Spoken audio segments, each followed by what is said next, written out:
अस्सलाम वालेकुम फ्रेंड्स, मैं उम्मीद करता हूँ कि सब लोग खैरियत से होंगे। आज जो है ना आपको जो है ना आज आपको तरीक़ाकार बता रहा हूँ कार को कराने का क्या तरीक़ाकार होता है भैया।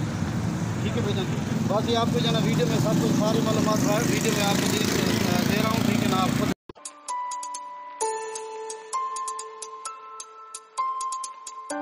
भाई हैं जावेद बकरा और मैं हबीबुल्लाह हूँ। अक्सर मैं वीडियो पे डालता रहता हूँ।